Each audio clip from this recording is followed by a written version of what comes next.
Close your eyes for a moment.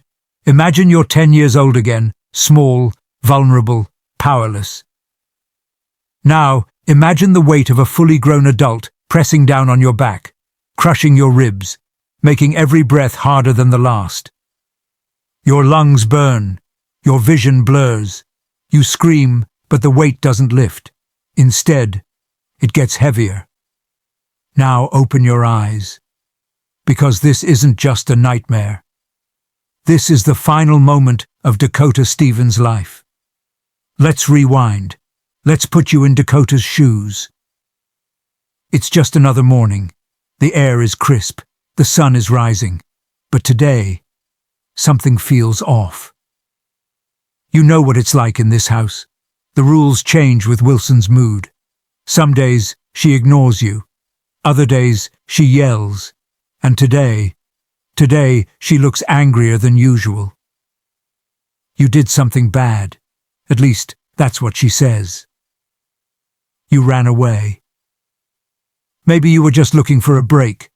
Maybe you just wanted to feel safe. But she found you, dragged you back, and now, she's furious. She's yelling. You don't even hear the words. Just the anger, the frustration, the exhaustion of someone who never wanted to take care of you in the first place. You stumble out onto the lawn, fresh air fills your lungs, freedom, but then a shadow looms over you. And before you can react, she sits. Your chest is pinned to the dirt. You try to move, but you can't. Your ribs ache. Your lungs fight for space. You try to scream, but your voice is weak. Too weak to reach the neighbors, too weak to make her care.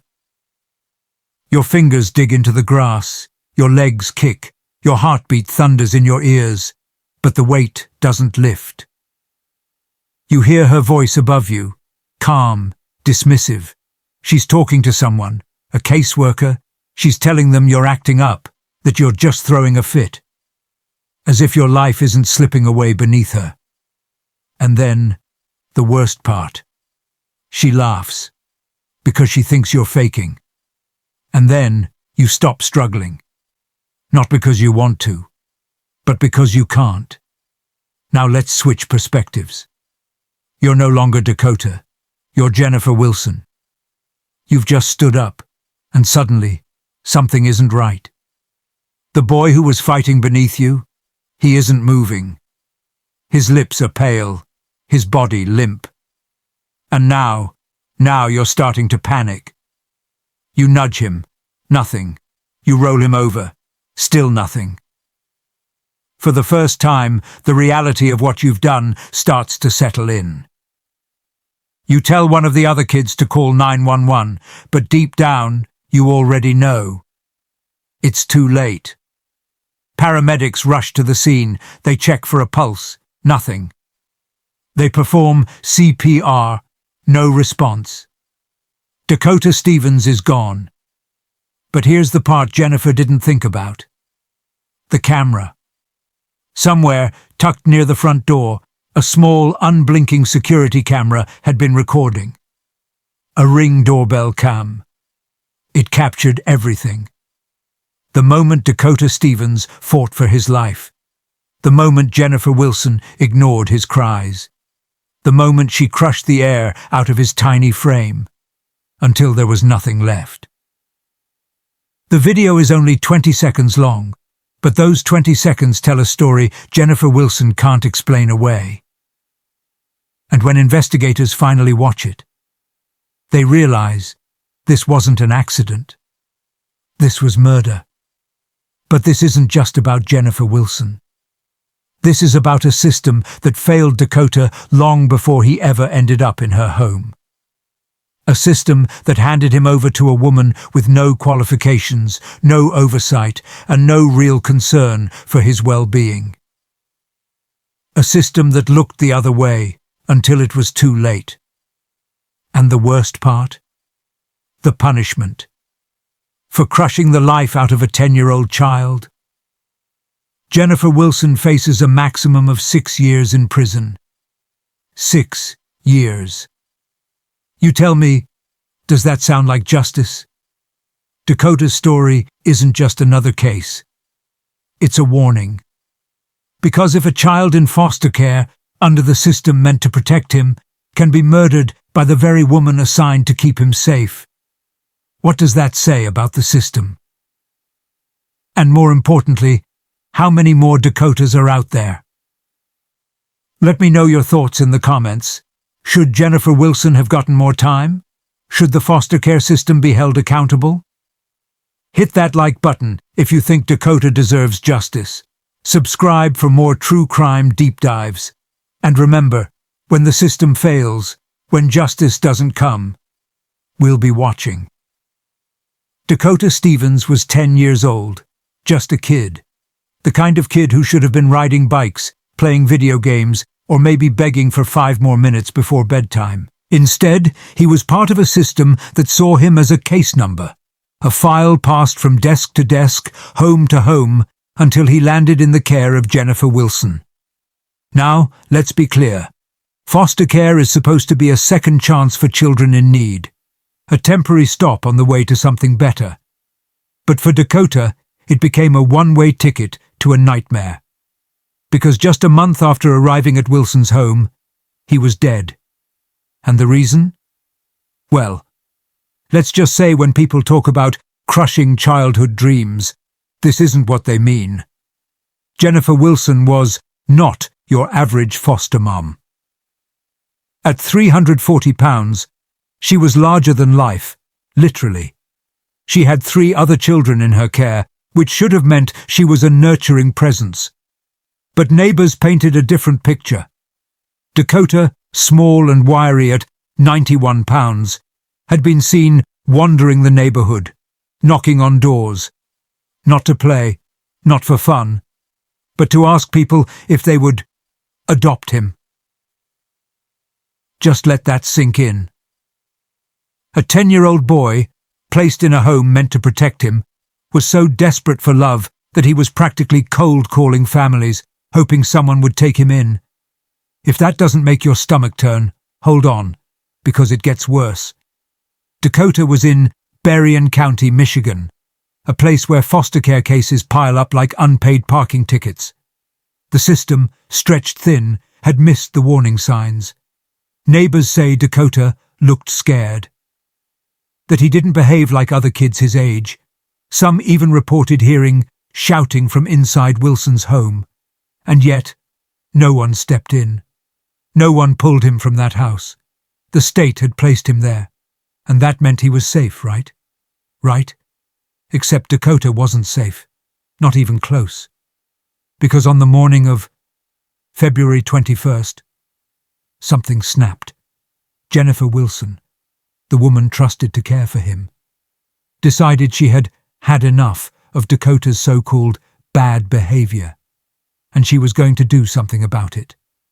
This is where Dakota's story takes a turn for the unimaginable, and we need to talk about what happened next.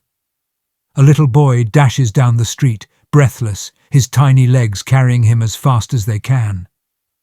It's early April 2024. A quiet morning in Berrien County, Michigan. But for 10-year-old Dakota Stevens, this morning is anything but quiet, because right now he's running for his life. Dakota had spent just a month in Jennifer Wilson's care, but that morning something inside him snapped. Maybe it was the constant shouting, maybe it was the fear, the kind that creeps into your bones when you realize no one is coming to save you. Or maybe he just finally understood what needed to be done. So he ran, out the door, across the yard, to the one place that had never failed him before. His neighbours. And this wasn't just a casual visit. He wasn't looking for a play date. He was looking for help. Because somehow, some way, this 10-year-old boy knew. If he stayed in that house any longer, he might not make it out alive. When she realized he was gone, she did what any concerned guardian would do. She retrieved him. But not with hugs, not with reassurances, not with an ounce of kindness. Instead, she dragged him back inside, and that's when everything spiraled out of control. Wilson later told investigators that Dakota was misbehaving after she brought him home. Ah, yes. Misbehaving. The universal code word for any child doing something a grown adult finds mildly inconvenient. But what does a 10-year-old really do to deserve what happened next? He kicked, he screamed, he pleaded, and that's when Wilson, this woman entrusted with his care, made a choice, a calculated, deliberate choice. She sat on him for 5 full minutes. Think about that. 5 minutes, not 5 seconds, not a brief moment of restraint. 300 seconds of pure, crushing weight. Now, I don't know about you, but I struggle to sit through a 2-minute ad break without getting impatient. So how do you sit on a screaming child for 5 minutes and just not notice what's happening beneath you? How do you ignore the desperate gasps for air, the weakening cries? At some point, the struggle stopped. The neighborhood, once filled with Dakota's shouts, grew eerily silent. And that's when Wilson did something truly chilling. She picked up her phone, but not to call 911. No, she called Dakota's caseworker. Because in her mind, this wasn't an emergency. It was just an inconvenience. A 10-year-old boy, lifeless beneath her, and she still wasn't worried. When Wilson finally rolled off Dakota, she expected him to get up, maybe cry, maybe complain, but he didn't move. His eyes had gone pale, his lips were turning blue. And suddenly, just like that, Wilson knew she had killed him. Panic set in. She screamed his name. She shook him. Nothing. She ordered one of the other children in the house to call 911. And in that frantic moment, reality came crashing down.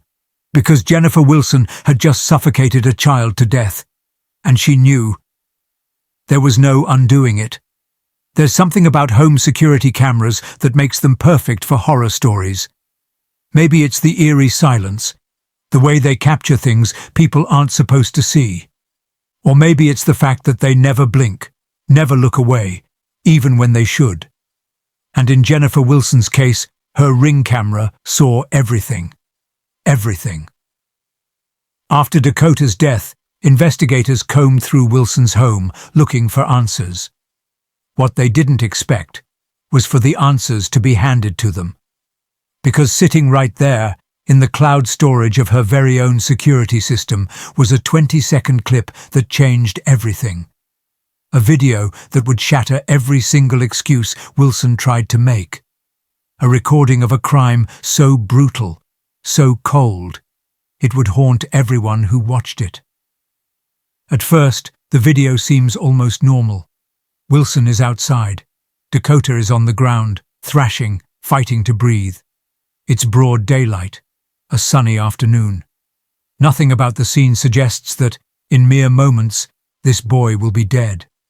And then, Wilson drops down onto him, not in a fit of rage, not in some kind of uncontrollable outburst. Number. She settles herself, like she's getting comfortable, like she's adjusting a lawn chair. Except this isn't a chair, it's a child's body beneath her. And then, Dakota starts screaming, not just any scream, a scream that is pure, unfiltered terror. At first, Dakota's cries are loud, panicked. He fights, tries to push against her weight. He begs. But Wilson doesn't move. She doesn't flinch. She just sits there, staring straight ahead, ignoring him. The Ring camera keeps recording, every desperate gasp, every muffled sob.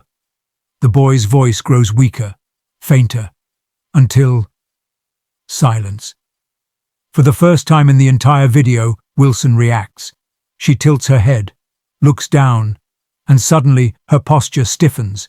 She yells his name, no response. She shakes him, still nothing. Her breathing quickens. Panic sets in, because she knows. And in that single moment, it's no longer about Dakota. It's about her. about what she's just done. A normal person at this point would immediately call for help. But Jennifer Wilson? She hesitates, and instead of dialing 911 right away, she picks up her phone and calls Dakota's caseworker first. Because apparently, that's what you do when you've just suffocated a 10-year-old to death. Priorities, right? When she finally does call 911, the ring footage captures every frantic word.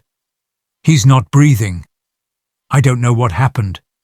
Except Wilson does know what happened, and so does the camera, because it never blinked, it never looked away, and now the entire world can see the truth.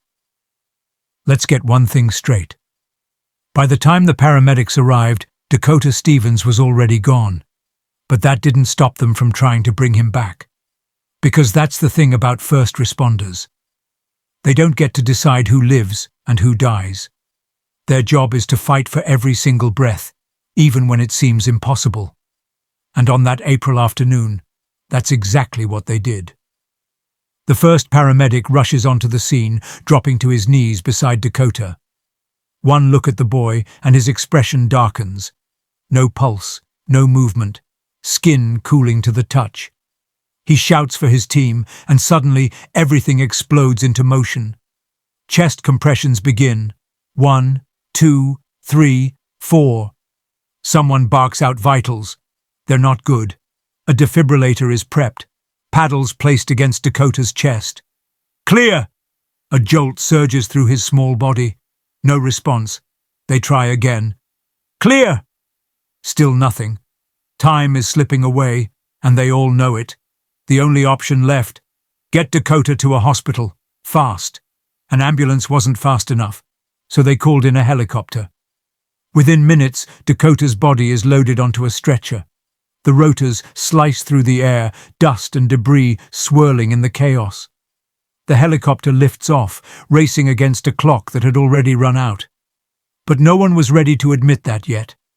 Because as long as he was hooked up to machines, as long as his tiny heart was being forced to beat, there was still hope. Inside the ICU, Dakota lay completely still. Machines did everything for him, pumping oxygen through his lungs, forcing blood to circulate. But it wasn't real, not anymore. The damage was too severe.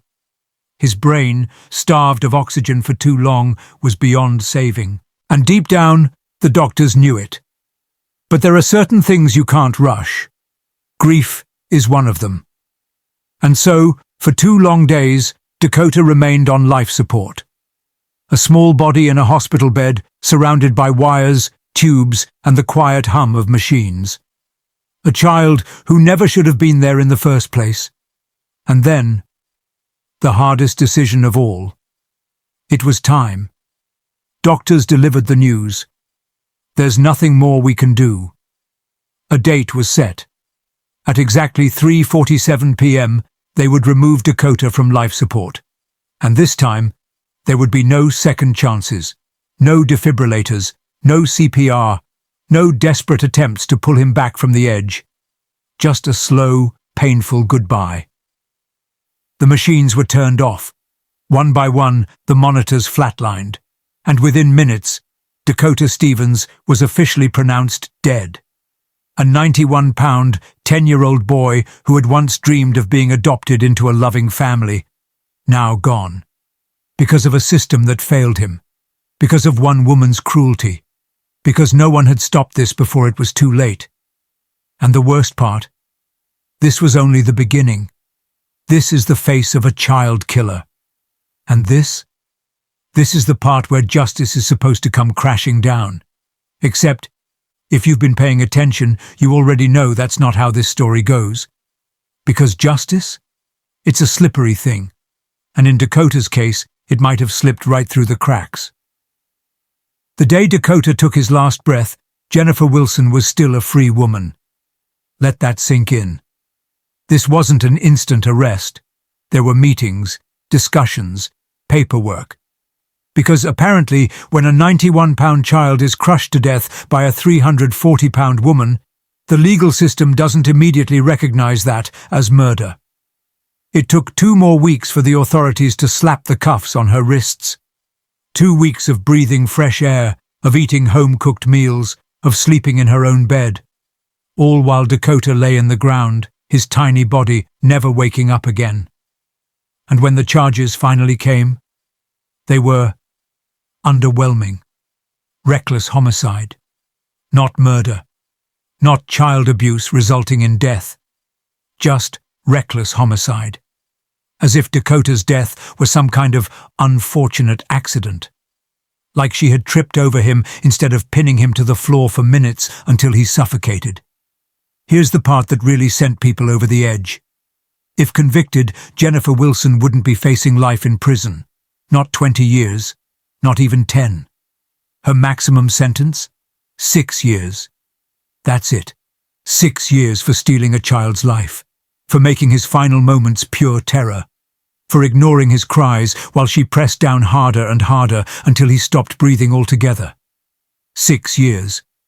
Or, let's be real, probably less with good behavior. Because the system that failed Dakota in life was still failing him in death. And people were pissed. The backlash was immediate. News reports, opinion pieces, and a storm of social media outrage. 6 years? Are you kidding me? A child is dead and she might walk free before she turns 50. Dakota didn't get a second chance. Why should she? Protesters gathered outside the courthouse, holding signs with Dakota's name. Petitions circulated, demanding a harsher sentence. People called for a complete overhaul of the foster care system, questioning how Wilson was ever approved to care for children in the first place. And that's a damn good question. Jennifer Wilson wasn't some perfect, loving foster mom who made one tragic mistake. She had a history, a past filled with red flags that should have kept her far, far away from vulnerable children. But the foster care system? It's desperate. There aren't enough homes, not enough beds, not enough people willing to take in the thousands of kids bouncing around the system, waiting for someone, anyone, to care for them. So they lower the bar. They take shortcuts. And sometimes they place a scared 10-year-old boy into the hands of a woman who will end his life. Because as horrifying as Dakota's story is, he wasn't the first, and he won't be the last. So here we are, a dead child, a foster mother facing a pathetic 6-year sentence, a broken system that let this happen. And the question that lingers long after the headlines fade: how many more Dakotas are out there? How many more children are waiting for help and won't get it in time? Because as much as we want to believe this is a rare tragedy, it's not. And that's the scariest part of all. This is Dakota, a 10-year-old boy who deserved a future. Instead, he got a system that failed him, a foster home that became his prison, a guardian who became his killer. And now? We're left with a question we shouldn't have to ask. How do we stop this from happening again? Foster care is supposed to be a lifeline, a second chance for kids who have already lost too much. But for Dakota, it was a death sentence.